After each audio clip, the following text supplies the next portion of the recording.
So today is 20321. Now we are going to show that A union A dash is actually a closed set. So how will we do it? Suppose A is a subset of X. X is a metric space, capital X is a metric space. We have to show actually that A union A dash is a closed set. So what we will do is that we will take the complement of it. हम लोग इसका complement में एक point ले लेते हैं. X हमने लिया A union A dash के complement में. तो कॉम्प्लीमेंट की डेफिनेशन से क्या हो जाएगा? A complement intersection A dash complement. ठीक है. अच्छा, अगर सपोज करो कि एक्स ए डैश में नहीं है,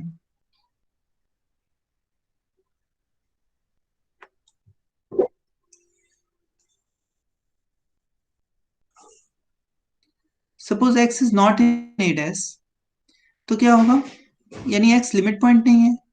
लिमिट पॉइंट की डेफिनेशन क्या होती है? हर पॉइंट किसी भी एप्सिलॉन के लिए अगर हम एक बॉल बनाए, उस बॉल में से एक्स को निकाल दें तो वो ए को इंटरसेक्ट करेगी.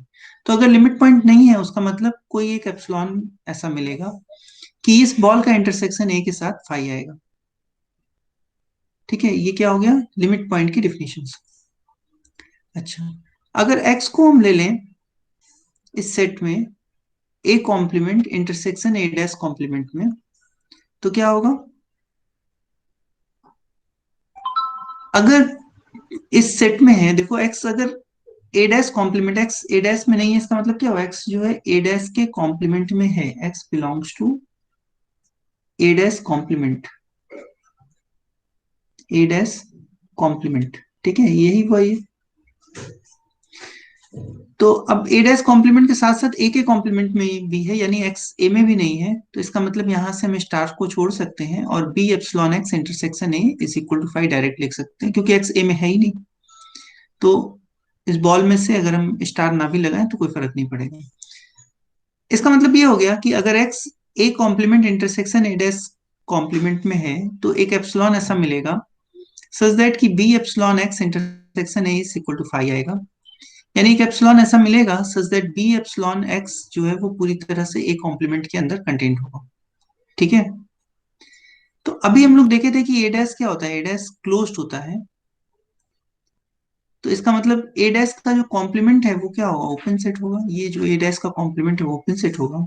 इसका मतलब कम से कम एक बॉल ऐसी मिलेगी कि इस बॉल एप्सिलॉन, इस डेल्टा रेडियस की बॉल एक्स के अराउंड पूरी तरह से ए डैश कॉम्प्लीमेंट में चली जाएगी. अच्छा, अब क्या करते हैं कि मान लीजिए एक एप्सिलॉन हम चूज कर लें, एप्सिलॉन 1 चूज कर लें, जो एप्सिलॉन और डेल्टा से छोटा हो. तो ये एप्सिलॉन 1 रेडियस की जो बॉल होगी वो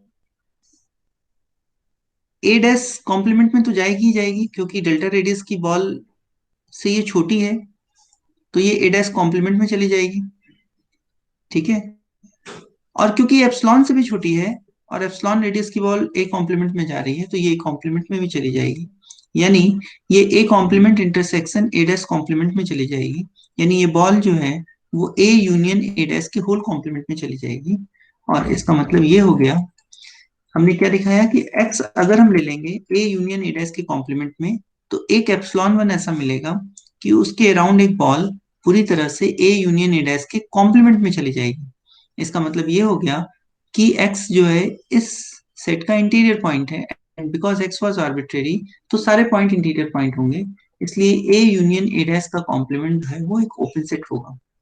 सो अगर ए यूनियन ए डैश का कॉम्प्लीमेंट ओपन सेट हो गया, तो ओपन सेट की डिफिनेशन से ए यूनियन ए डैश एक क्लोज सेट होगा. तो इसका मतलब हमने क्या दिखा दिया कि सेट और उसके लिमिट पॉइंट का यूनियन से जो सेट बनेगा वो हमेशा क्लोज सेट होगा. अच्छा, क्लोजर की डेफिनेशन क्या होती है? क्लोजर की डेफिनेशन होती है कि क्लोजर जो होता है स्मॉलेस्ट क्लोज सेट होता है जो ए को कंटेन करता है. स्मॉलेस्ट होने का मतलब है कि अगर कोई दूसरा सेट जो कि क्लोज्ड होगा और ए को कंटेन करेगा, तो ए डैश उसके अंदर कंटेन होगा. और क्योंकि ए union A dash close set है और ए सेट के अंदर है, इसका मतलब ये हो गया कि ए डैश भी ए बार जो है यानी क्लोजर जो है वो ए यूनियन ए डैश के अंदर चला जाएगा. Is it okay? अच्छा, एक बार फिगर से बता दीजिए। फिगर से बता दें? अच्छा, देखो जैसे एग्जाम्पल्स बता देते हैं। अच्छा, मान लीजिए कि हमने रियल लाइन ले ली, रियल लाइन ले ली, और इसमें कोई सेट लिया ए सपोज करिए हमने सेट ले लिया, 2 3 ओपन इंटरवल ले लिया, फिर यूनियन ले लिया, 3 4 ओपन इंटरवल ले लिया। मान लीजिए ये सेट ले लिया। तो अगर इसका हम लिमिट पॉइंट का सेट निकालेंगे, सेट ऑफ लिमिट पॉइंट्स अगर निकालेंगे, तो क्या आएगा, इसको देखते हैं। अच्छा चलिए, ए में कुछ और पॉइंट्स बना बढ़ा लेते हैं। ए में यूनियन कर लिए 5,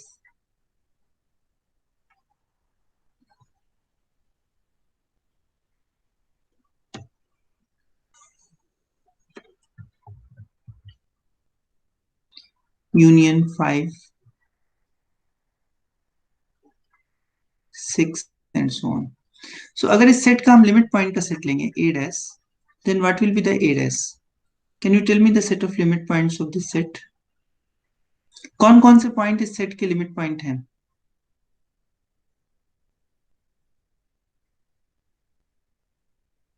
देखिए, पूरा 2 से लेके 4 इंटरवल, और 5 और 6 तो लिमिट पॉइंट नहीं है। इसके लिमिट पॉइंट का सेट क्या आ जाएगा, ये आ जाएगा। तो अगर हम क्लोजर निकालेंगे इसका, तो जो भी इसका क्लोजर होगा, वो हम ये कहना चाह रहे हैं कि ए यूनियन ए डैश के अंदर होगा।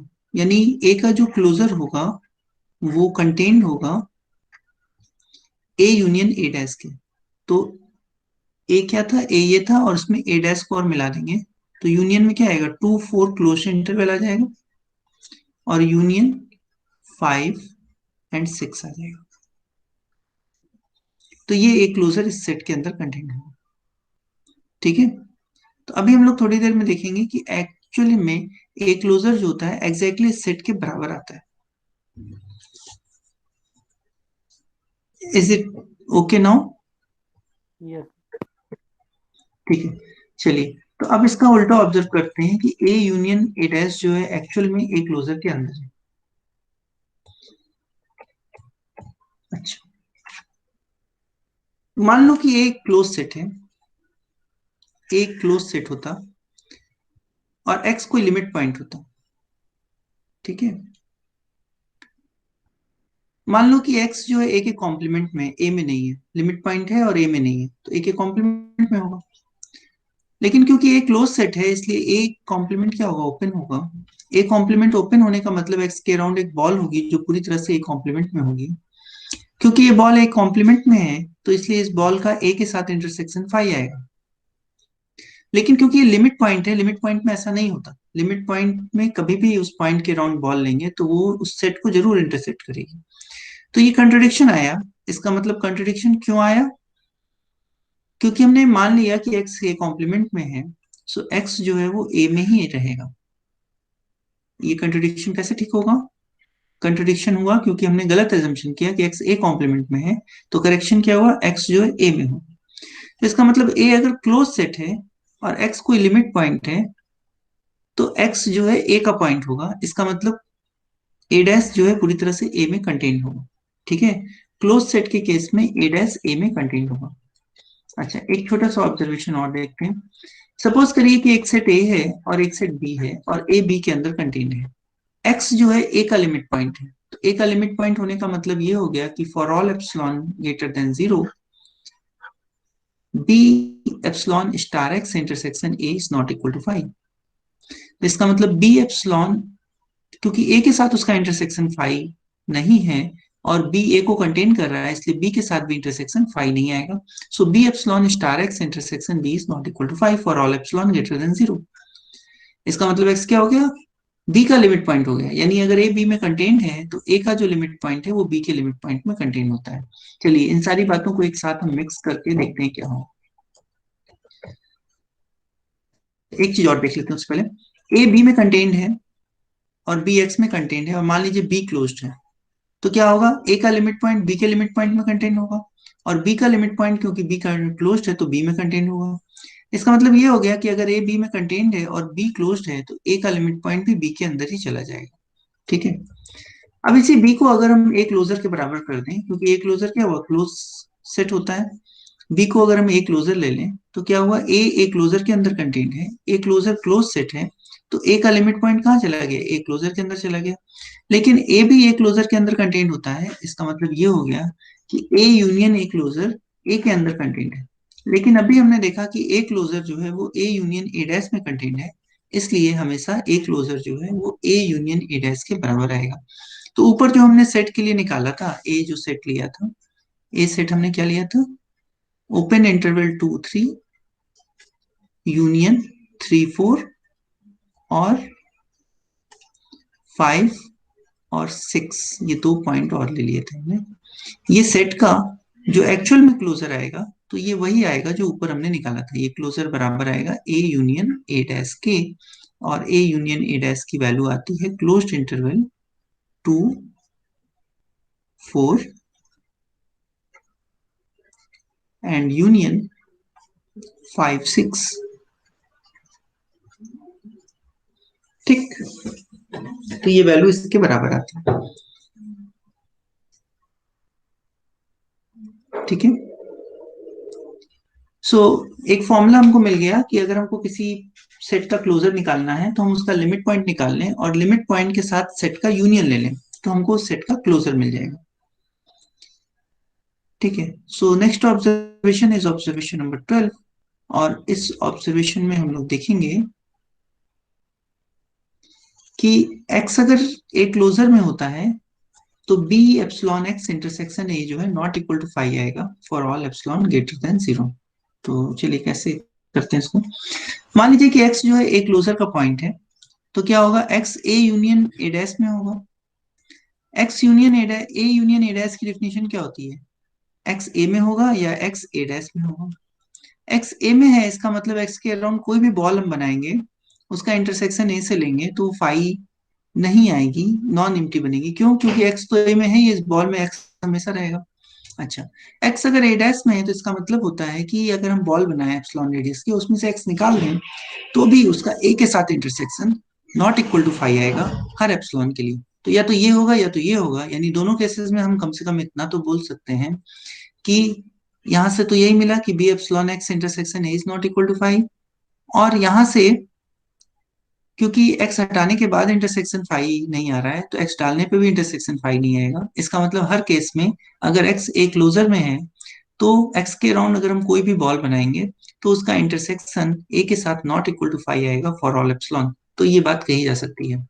तो x एक क्लोजर में होने का मतलब है कि x के अराउंड कोई भी हम बॉल बनाए, एप्सिलॉन कोई भी एप्सिलॉन रेडियस की बॉल बनाए तो उसका a के साथ intersection not equal to phi आएगा। ठीक।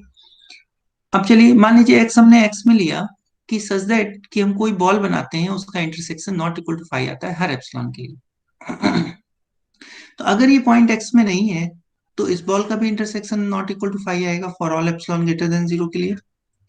और अगर ये पॉइंट x में नहीं है, इसका मतलब तो x क्या होगा, x एक क्लोजर में हो जाएगा क्योंकि x एक लिमिट पॉइंट हो गया।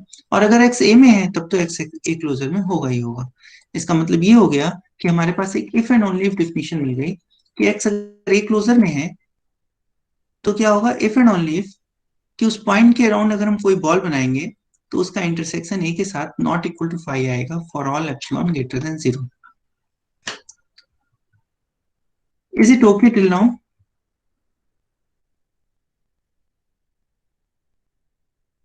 Yes sir. ओके, चलिए अब बाउंड्री पॉइंट के बारे में देखते हैं हम लोग। अच्छा, बाउंड्री पॉइंट की अगर हम लोग डेफिनेशन देखेंगे कि x अगर कोई बाउंड्री पॉइंट है किसी सेट ए का, तो इसकी डेफिनेशन क्या होती है, for all epsilon greater than 0 B epsilon x intersection A जो है वो नॉट इक्वल टू 5 आएगा, और B epsilon x intersection A complement भी नॉट इक्वल टू 5 आता है। ये डेफिनेशन है बाउंड्री पॉइंट की। तो अगर हम कहें कि बाउंड्री पॉइंट नहीं है तो इसका क्या मतलब हो गया, इसका मतलब ये हो गया कि कम से कम एक एप्सिलॉन तो ऐसा मिलेगा, there exist epsilon greater than 0, जिसमें या तो इसका इंटरसेक्शन 5 आ जाए और इसका इंटरसेक्शन 5 आ जाए। ठीक है ना। है तो सारे एप्सिलॉन के लिए इंटरसेक्शन फाई नहीं आएगा, और अगर नहीं है तो इसका मतलब कम से कम एक एप्सिलॉन तो ऐसा होगा जिसमें या तो ये फाई आ जाए या तो ये फाई आ जाए, तो बाउंड्री पॉइंट नहीं होगा। सो एक्स अगर बाउंड्री पॉइंट नहीं है, सो एक एप्सिलॉन ग्रेटर देन जीरो ऐसा मिलेगा। अगर इस बॉल का इंटरसेक्शन ए के साथ फाई आ गया तो ये बॉल ए कॉम्प्लीमेंट में चली जाएगी पूरी तरह से। और अगर इसका इंटरसेक्शन ए कॉम्प्लीमेंट से फाई आ गया तो इसका मतलब ये बॉल ए में चली जाएगी। ठीक है, तो ये हम कम से कम कह सकते हैं। तो चलिए मान लीजिए कि एक पॉइंट हमने लिया वाई, इस बॉल में ही पॉइंट ले लिया है। सो क्योंकि ये बॉल है, इसलिए इस पॉइंट के अराउंड एक बॉल, क्योंकि बॉल हमेशा ओपन सेट होती है, तो इस पॉइंट के अराउंड भी हम एक बॉल बना सकते हैं एक छोटी रेडियस की, जो इस पूरी तरह से इस बॉल के अंदर कंटेन है। इसका मतलब ये हो गया कि अगर हम कोई पॉइंट चूज कर रहे हैं तो उस पॉइंट के अराउंड एक डेल्टा रेडियस की बॉल ऐसी होगी जो या तो ए कॉम्प्लीमेंट में जाएगी या तो ए में जाएगी, क्योंकि एप्सिलॉन रेडियस वाली बॉल या तो ए में जा रही थी या तो ए कॉम्प्लीमेंट में जा रही थी, और डेल्टा रेडियस वाली बॉल एप्सिलॉन रेडियस वाली बॉल के अंदर है। तो इसका मतलब ये हो गया कि वाई भी क्या होगा, वाई एक बाउंड्री पॉइंट नहीं होगा। यानी इस बॉल का कोई भी पॉइंट भी बाउंड्री पॉइंट नहीं होगा। यानी ये पूरी बॉल जो है बाउंड्री पॉइंट ऑफ ए के कॉम्प्लीमेंट में होगी। तो हमने क्या दिखाया कि x अगर बाउंड्री पॉइंट नहीं है तो एक एप्सिलॉन ऐसा मिला कि उस x के अराउंड एप्सिलॉन रेडियस की पूरी ball he boundary point A के कॉम्प्लीमेंट में आ गई। इसका मतलब बाउंड्री पॉइंट का जो कॉम्प्लीमेंट का सेट है वो ओपन सेट हुआ। सो इसका मतलब ये हुआ कि बाउंड्री पॉइंट का सेट एक क्लोज सेट हुआ। सो set of boundary points of A set A is always a close set. For example suppose करिए ए को हमने ले लिया ओपन इंटरवल 2 3 ले लिया, और अगर हम बाउंड्री पॉइंट ऑफ ए निकालेंगे, हम लोग ने पहले देखा था बाउंड्री पॉइंट ऑफ ए कितना आता है। बाउंड्री पॉइंट ऑफ ए आता है सेट 2 3।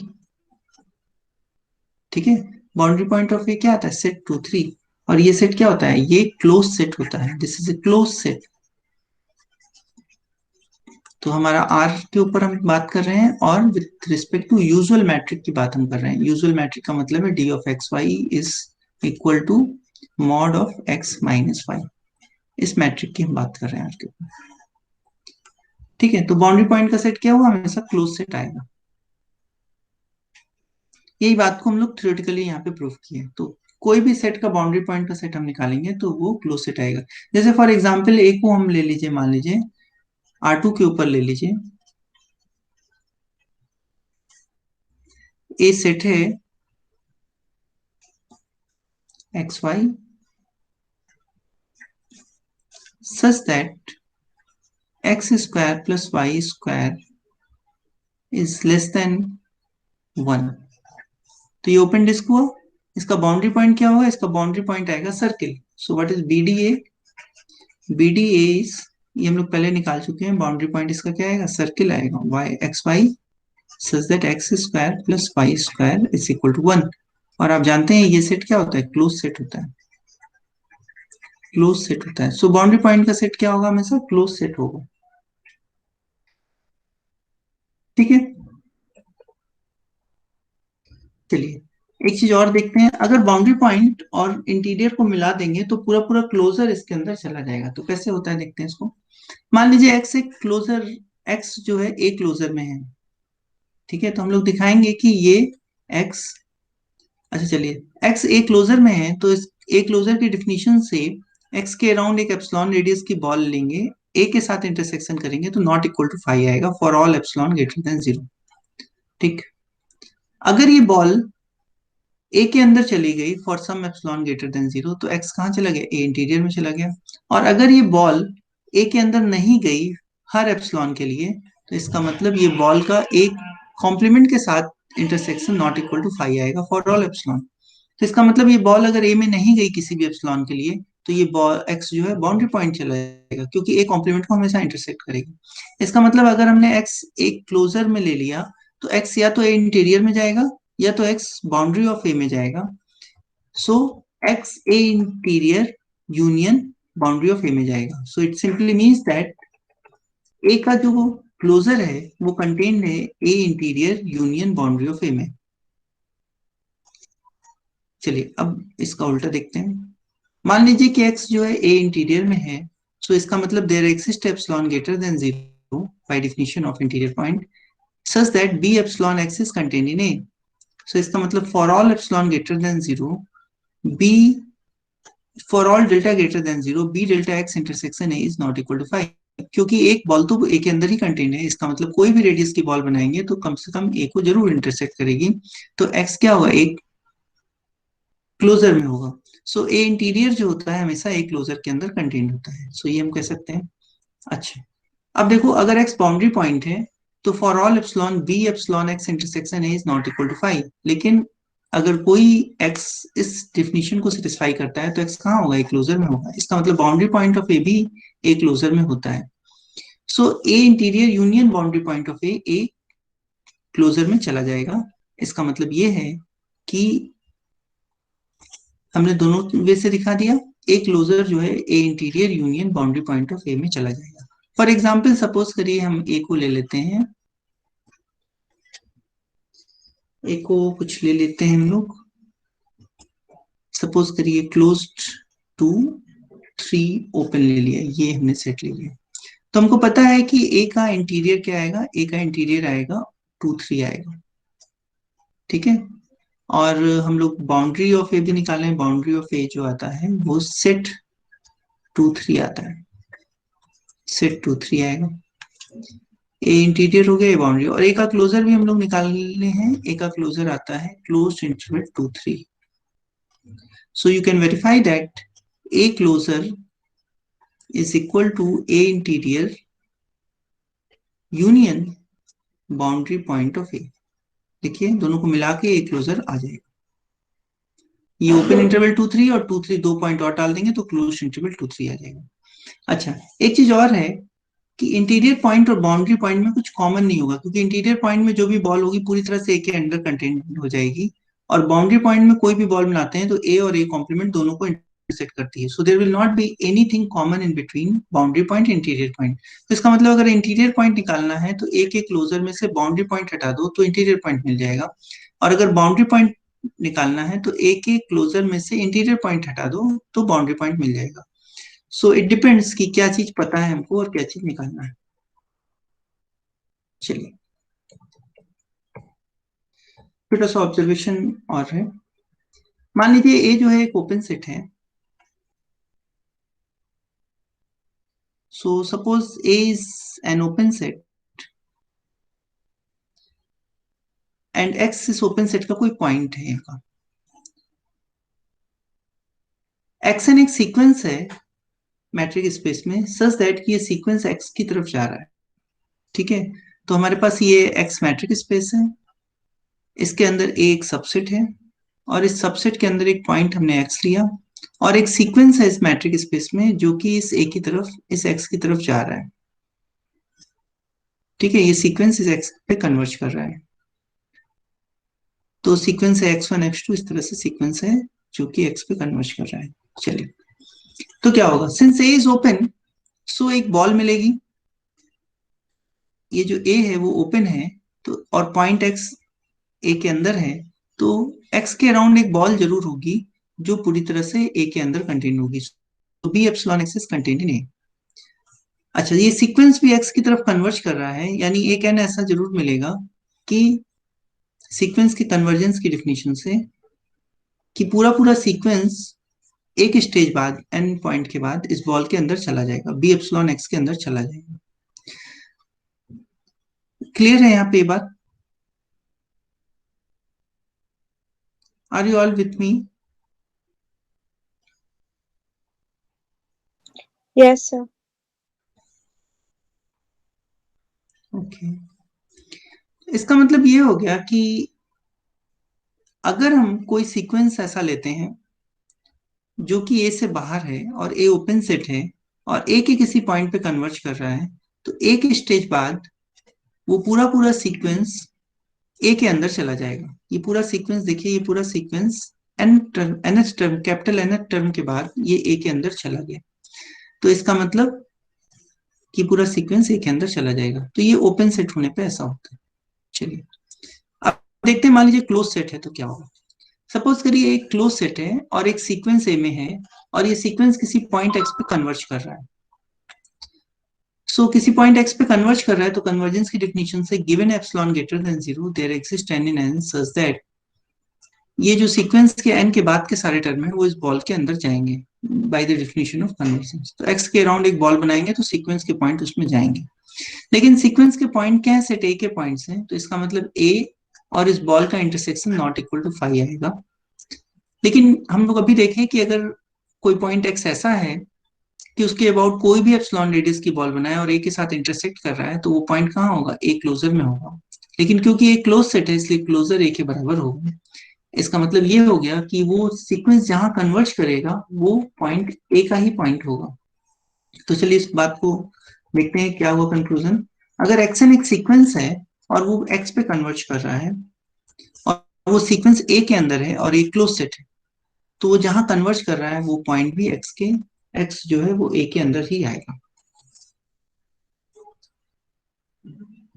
चलिए अब हम लोग डिफाइन करते हैं कॉन्टिन्यूअस फंक्शन क्या होता है। Suppose x1 d1 and x2 d2 two metric spaces हैं और f एक मैप है एक सबसेट a ऑफ x1 से x2 में एक फंक्शन है। मान लीजिए a में कोई एक पॉइंट हमने a लिया, v से f is continuous at a। हम लोग कहेंगे कि f जो है किसी पॉइंट a पे कॉन्टिन्यूअस है if given a epsilon greater than 0 there exist delta greater than 0 such that whenever the distance between x and y is less than epsilon, it implies that the distance between fx and fy is less than. Whenever the distance between x and y is less than delta, it implies that the distance between fx and fy is less than epsilon. ठीक है, तो ये क्या हुआ, एक point पे continuity की बात हुई, एक पॉइंट हमने चूज किया a is in a, b से f is continuous at a, sorry यहाँ पे x की जगह पे a कर लीजिए, x की जगह पे a, ठीक है।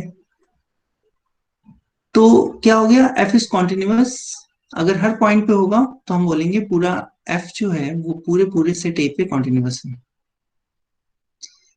लेकिन यूनिफॉर्म कॉन्टिन्यूटी कैसे डिफाइन की जाती है।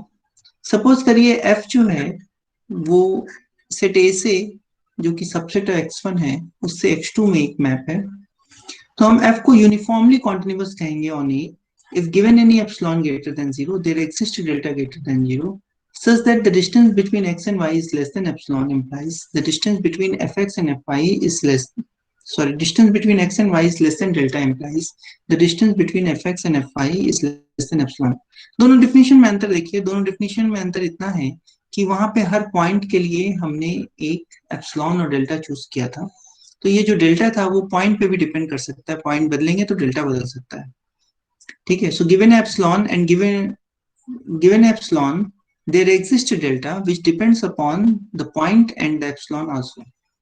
लेकिन जब हम यूनिफॉर्म कॉन्टिन्यूटी की बात करते हैं तो वहां पे गिवन एप्सिलॉन, इस सेट पूरे सेट के ऊपर हम कॉन्टिन्यूटी की बात करेंगे, यूनिफॉर्म कॉन्टिन्यूटी की, गिवन एप्सिलॉन ग्रेटर देन 0 एक डेल्टा ऐसा मिलेगा जो पूरे सेट पे काम करेगा। So this is true for all X Y in A, पूरे सेट के ऊपर काम करेगा, ठीक है। तो चलिए इसके कुछ एग्जाम्पल्स हम लोग फिर करेंगे बाद में, अभी के लिए हम इसको यहाँ पे एंड करते हैं। If you have any query then you can ask.